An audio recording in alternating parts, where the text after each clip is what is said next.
So you've heard me say it over and over again that the radical Islamists are trying to take over, right? But who is this person that the radical Islamist looks up to? And that person, you obviously know, is Prophet Muhammad.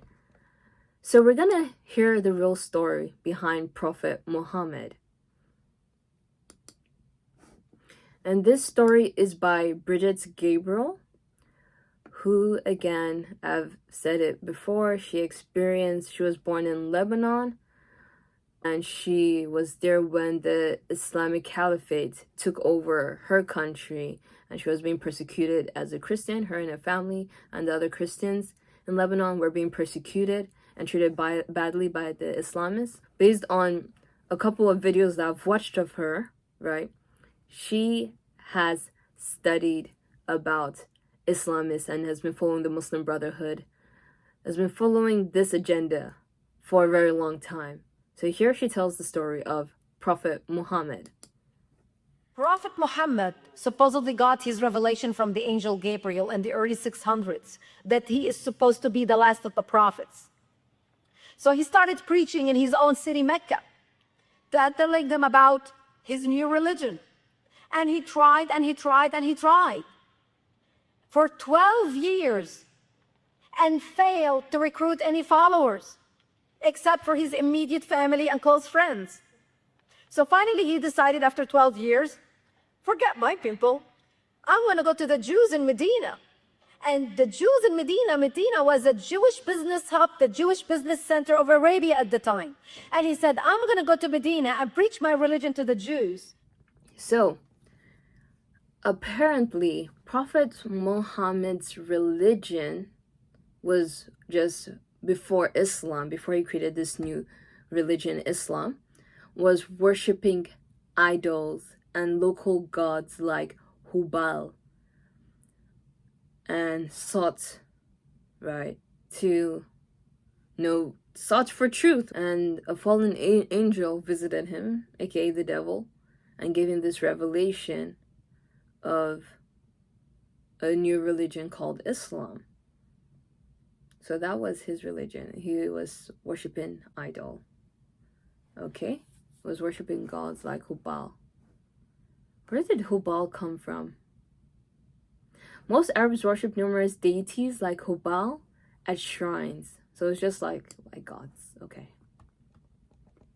Like other gods, okay. So, okay.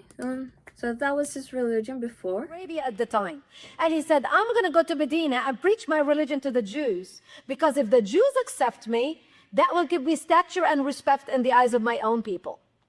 And in order for Muhammad to sell his religion to the Jews, to make it more palpable to them, to accept him, he borrowed a lot from the Old Testament and incorporated it into his new religion, Islam. This is why you see a lot of similarities between Judaism and Islam. For example, Jews don't eat pigs, Muslims don't eat pigs. Jews pray a few times a day, Muslims pray a few times a day. Jews fast on Yom Kippur, Muslims fast on Ramadan. Religious Jews wash their hands before meals, for prayers. Muslims do the same thing. So Muhammad packaged this whole new package deal about the people of the book and the people of the book and went to Medina and started preaching to the Jews. And after he tried, the Jews said, no, thank you. We like our religion. We accept you. You're a nice guy. We welcomed you as our guest in our city. But thank you so much. We are very happy being Jewish, and we do not want to become Muslims. We do not want to accept you.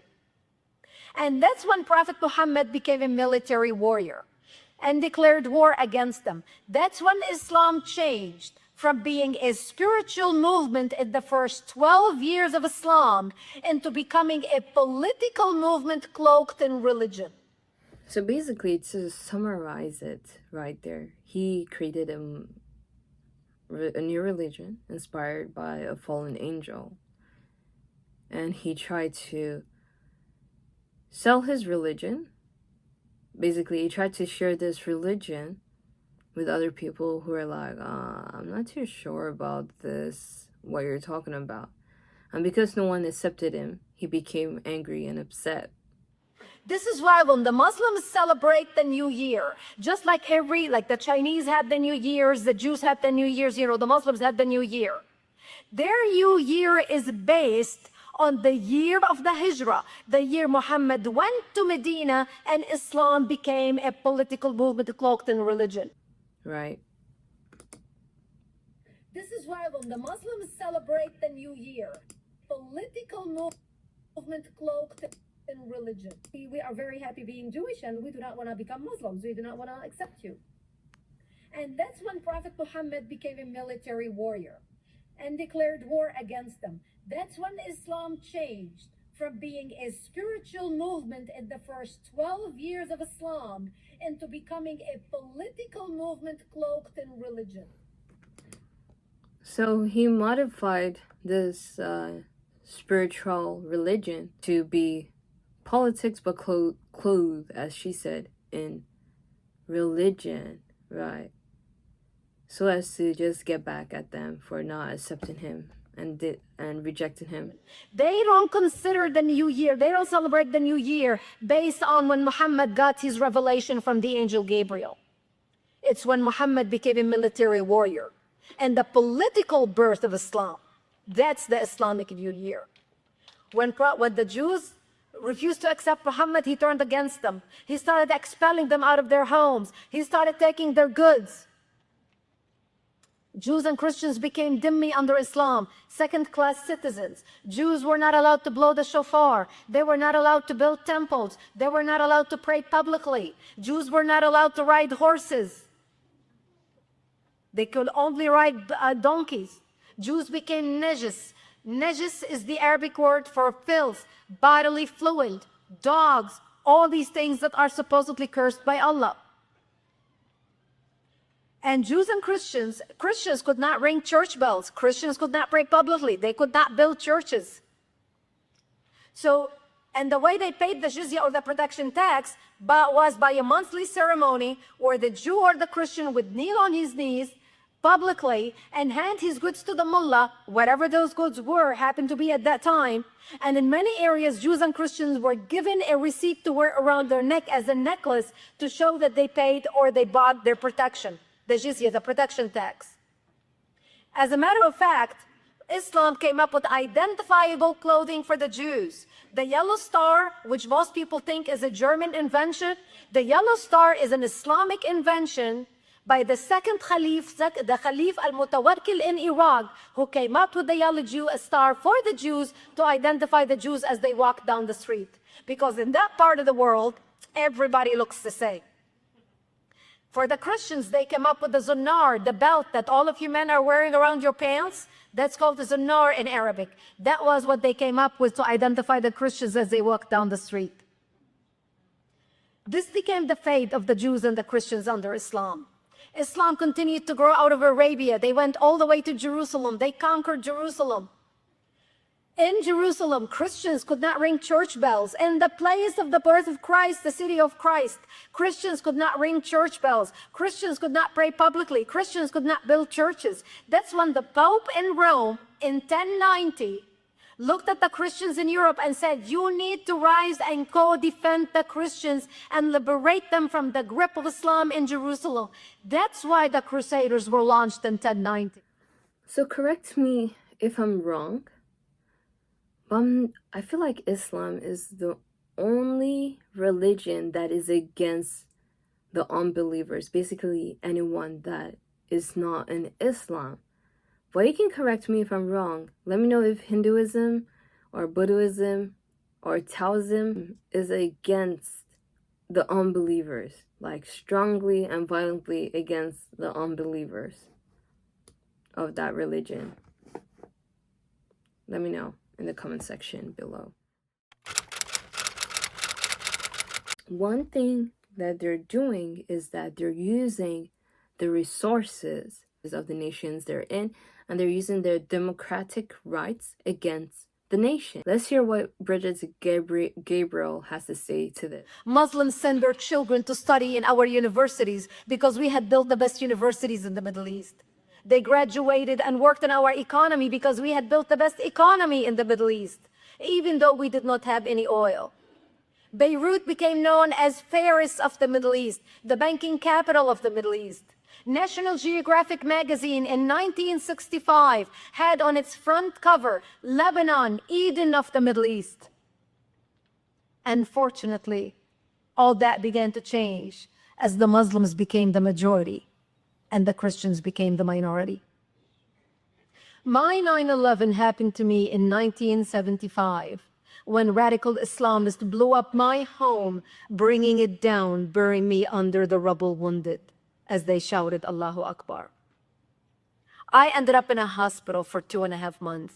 Basically, after using the Lebanon resources, they infiltrated the system, took over, right, and started attacking the Christians there.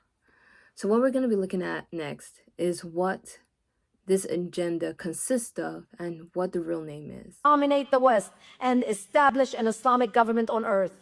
In the counterterrorism circles, this plan became known as the Project.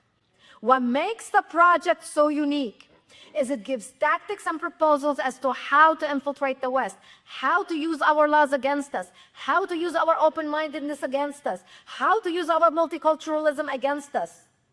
They talk about how to start non-profit organizations and human rights organizations and civil organizations and maintain the appearance of moderation in order to advance the radical Islamic agenda in the West. They talk about how to build community centers in the inner cities and use them as recruiting centers. They talk about how to get democratically elected Muslims on all levels in the West, including government, NGOs, etc. They talk about how to get Muslim interns in all governmental offices so they can have an insider view as to how policy is done on the highest levels. They talk about how to work with like-minded progressive organizations that share similar goals. For example, this is why when you see CARE, the Council on American Islamic Relations, working with the ACLU, you scratch your head and you think to yourself, how can these two people work together? What do they have in common? So one thing I want to add to this is that Zohran Mamdani is an example of the Democratic Socialist Party that they voted in as the NYC mayor, and Ilhan Omar and many other elected officials. So although the local elections, if I'm not mistaken, was in this last few months of 2025, there's still hope. The Congress election is still next year. We can vote in the right people. So there's still hope. And if it's possible that these people have been investigated and found that they associate themselves with the Muslim Brotherhood and CARE, whether directly associated or indirectly associated, they can be removed from seat. I don't see why. So I have Dalia Zayada. Hopefully, again, I'm saying her name right. But she also talks about the project, right? And she goes into, I think, more details. She adds more details to what it is. So let's take a look. We are living in a crazy world, actually.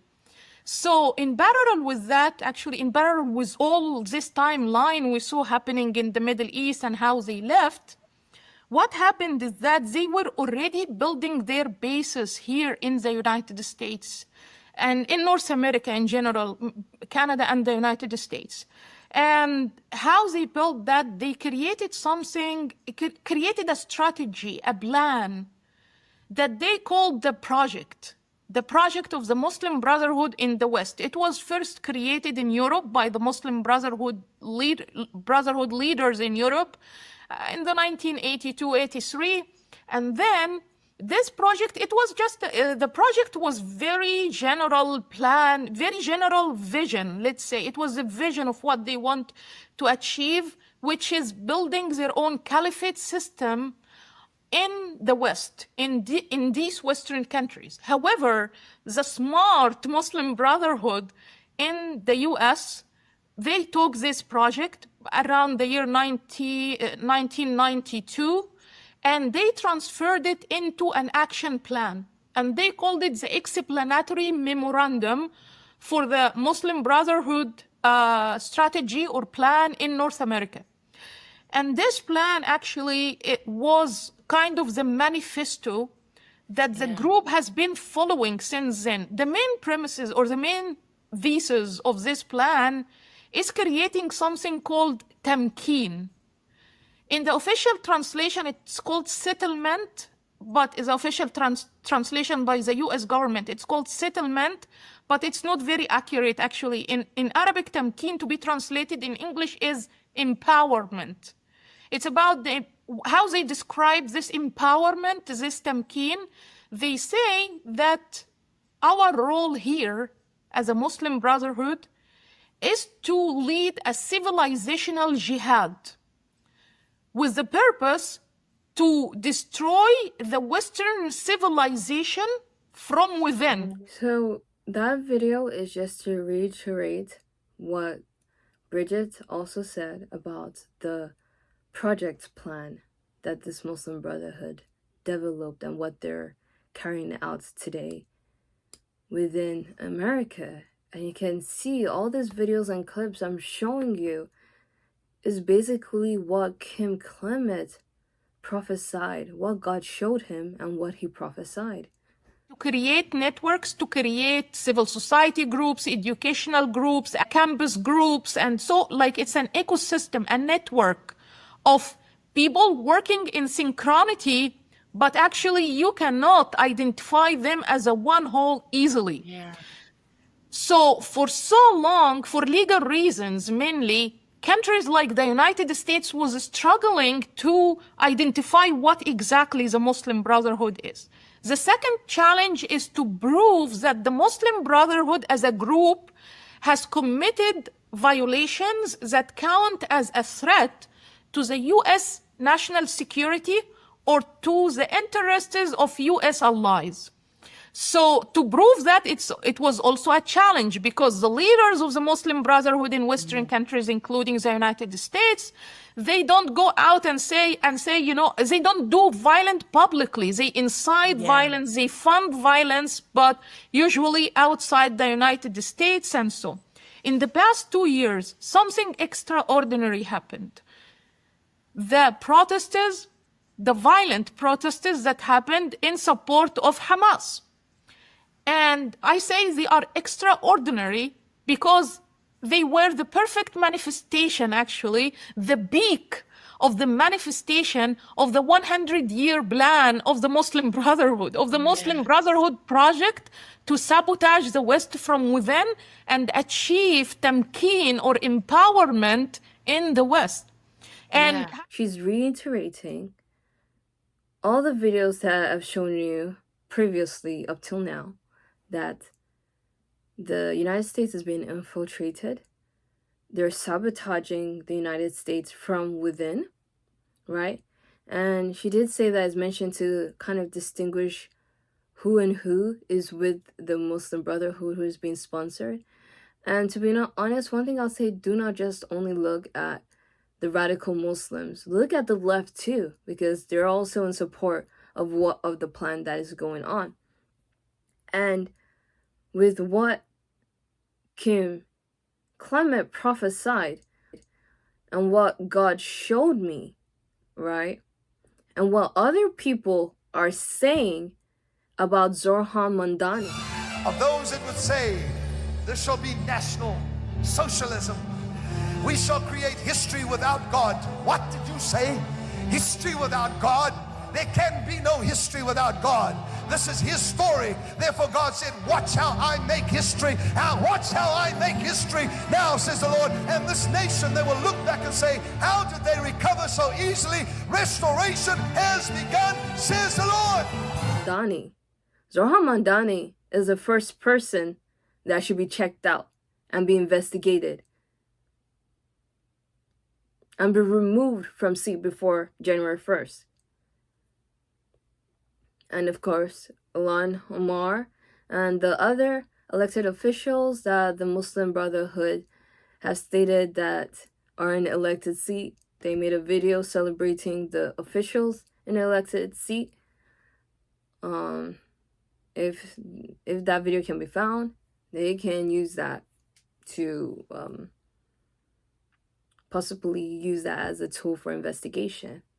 So in this next couple of clips, you're gonna hear how the Muslim Brotherhood is planning to infiltrate the system, and people themselves talking about the agenda. Islamic group's decades-long reach into the U.S. The report claims the Muslim Brotherhood shares ideological goals with Muslim extremist organizations and aims to influence and infiltrate U.S. government, educational systems, civil rights groups. Dr. Kanta Ahmed is a senior fellow at the Independent Women's Forum and a member of the Council on Foreign Relations and joins us now. Knows, I would say, as much about the Middle East as anyone in America today. Doctor, your thoughts about the role of the Muslim Brotherhood and what they're up to here? Well, this is something we've been recommending. Over 10 years ago, I wrote an article to say that the Muslim Brotherhood should be designated a foreign terror organization. This report by the Institute Studying Global Anti-Semitism and Policy shows the Muslim Brotherhood is influencing at the executive branch, it's influencing policymakers, it's reframing the argument. Post 9/11, there was Islamophobia, then came boycott, divestment, sanctions, demonizing Israel, and now we've just seen the pro-Hamas protests. That is all part of their multi-generational project to have a war against the secular and undermine our democracy using our democratic freedoms. And one way, the protests on college campuses, and we see what's happening with our educational institutions. CARE, it's an acronym. What should we know about that organization? Council on American Islamic Relations. This is part of the other organizations Senator Ted Cruz and Governor Abbott in Texas are designating as criminal transnational networks. It portrays itself to be advocating for Muslims like me, but actually it's advancing an Islamist project. What CARE did in California that's under investigation, they took money purportedly for Afghan refugees, helped less than 200, took half of that $7 million and put it back in their own organization. They're disclosing only small fractions of their lobbying, which they're then using to finance and support radicals on campus. So they are subverting our academic institutions in line with their Islamist goals. So now that we recognize it, in fact, the Governor Abbott put this out yesterday, and here's a little of his missive. The Muslim Brotherhood and CARE have long made their goals clear: to forcibly impose Sharia law and establish Islam's mastership of the world.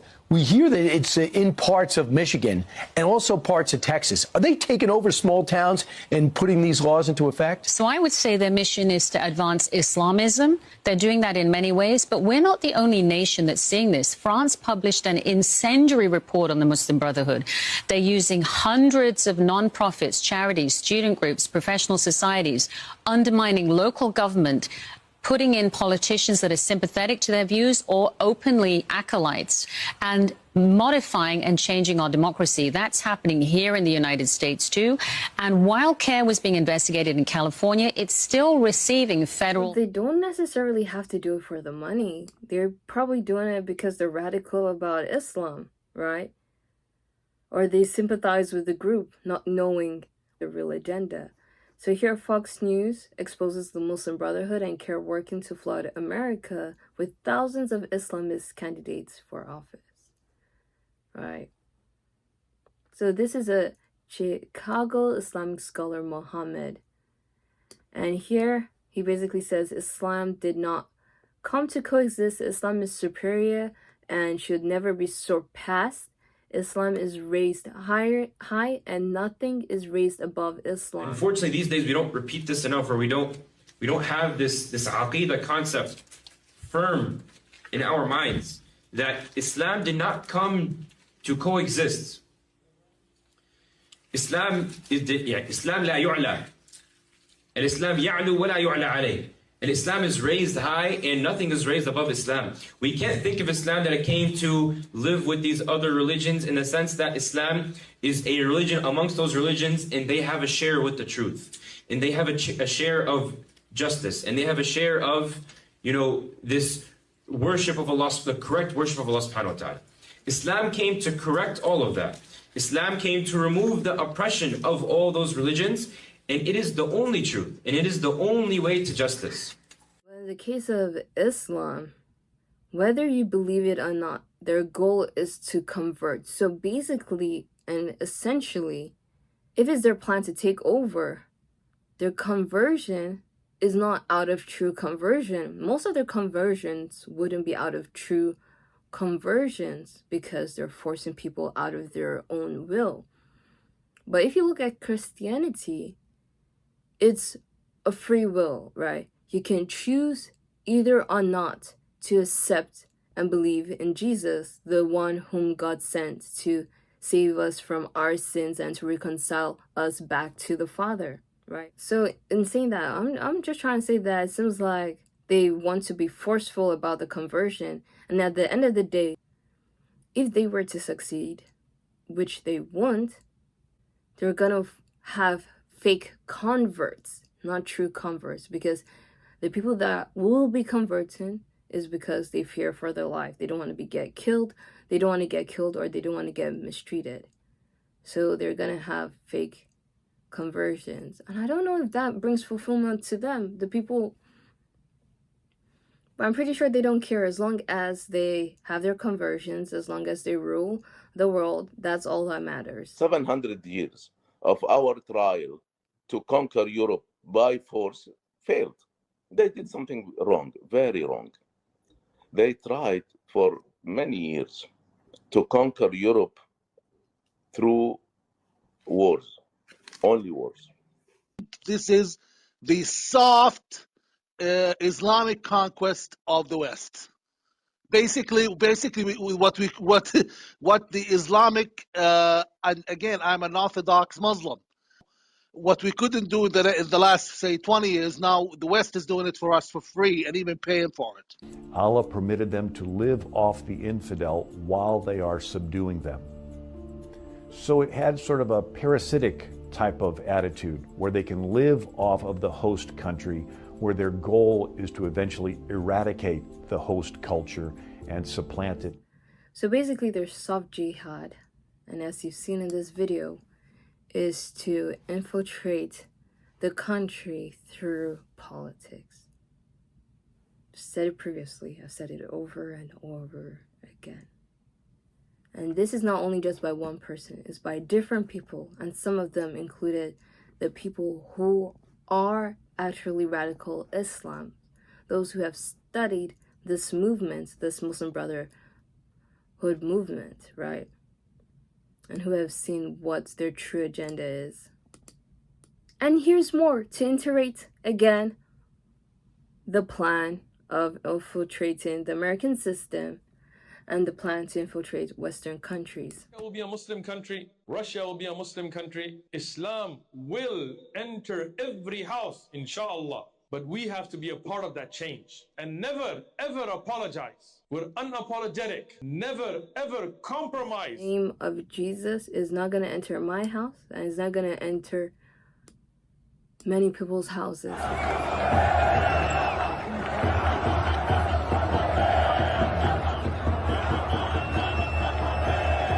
So this video was basically showing that this is meant to be a Berlin's Christmas market, but instead they turned it into Syria's new Islamist regime.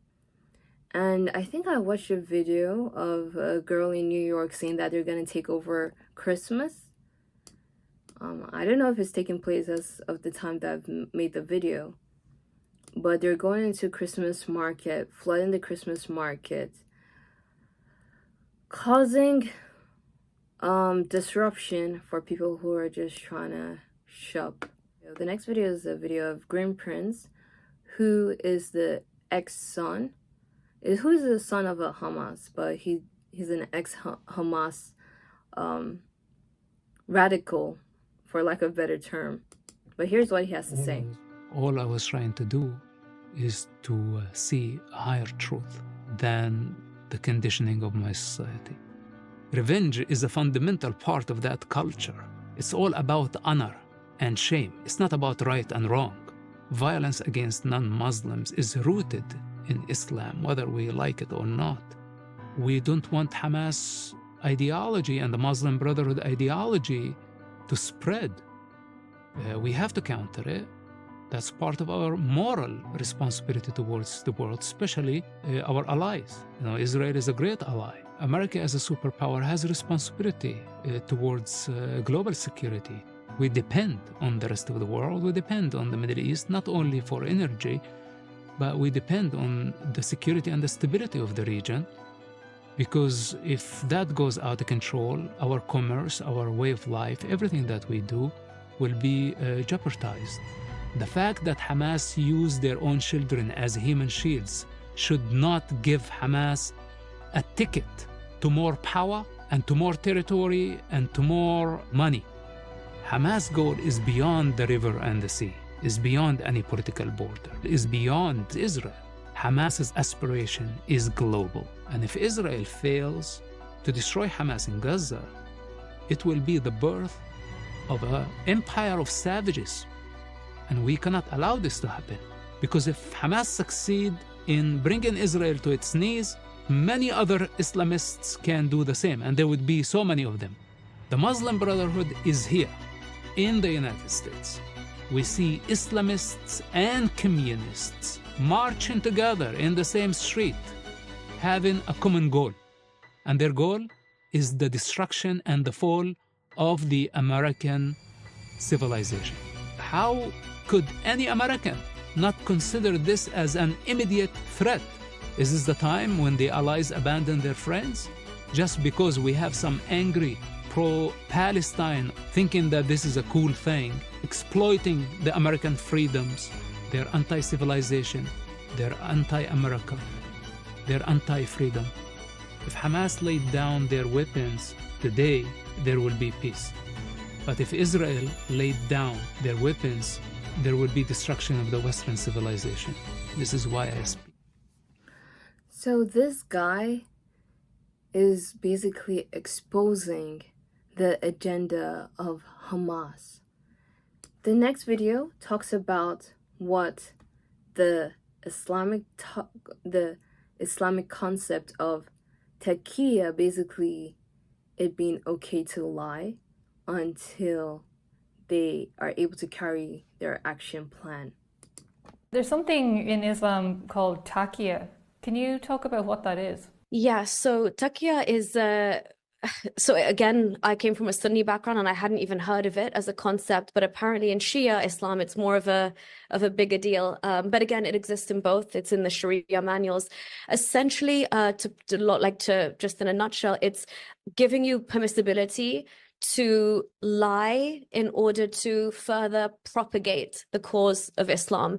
So essentially, in order to make Islam look good or to, keep its PR in check, if you will, you're allowed to bend the truth, and you're allowed to hide and mask your identity and your real intentions and your real objectives in order to further Islam in any way. In any way, so there's no moralistic boundaries to that? Not that I'm aware of. If the end goal is that it will further Islam in any way that's positive, that's anything is okay. Okay, and if anyone would like to follow you on social media or to see more of your stuff, where can they do that? Taqiyya video just reminds me of my time when I was in a cult, because the aim of the cult was to lie to people to bring them in, right? And once they indoctrinate them into eventually accepting their belief, they're going to reveal who they are. And at that time, because you've been indoctrinated, you don't have no knowledge of them, right? You accept their belief, right? You accept a false Christ. So in this case, they're basically saying it's okay for Islam to lie, to act that they're nice and accepting of people, gay, Christians, Jews, agnostic, atheists, all kinds of people, until they eventually integrate themselves into society, become majority in political positions, and set their laws and take over. Yeah, Usral. 50,000 Muslim migrants flooded in the streets of Melbourne, chanting in Arabic, Labkia ya Usral, which translates to, at your service, O Nasrallah, we are waiting orders. This phrase isn't random, it's a slogan used by Hezbollah supporters. So who exactly are they waiting orders from, and what are they pledging to serve? In Australia, this is framed as freedom of speech. But if this was in their home countries, it would be a political war crime. They left those nations and came here for safety, not to bring the threats that they ran from. This is an harmless cultural expression, it's an open threat to Australian people, and it's unacceptable in free and democratic society. Australian streets should never become the stage for extremist propaganda. 50,000 Muslim migrants flooded. Imagine if they're doing it in Australia. Just imagine other countries. Like here in America, like Canada, like France, like UK. If they're saying they're awaiting orders, right? What orders are they waiting? We already know, to take over, right? Maybe they want to cause civil... I'm not trying to put fear into people, but maybe they want to start a civil war within all these countries and take over. To be honest, we really need to be concerned about this.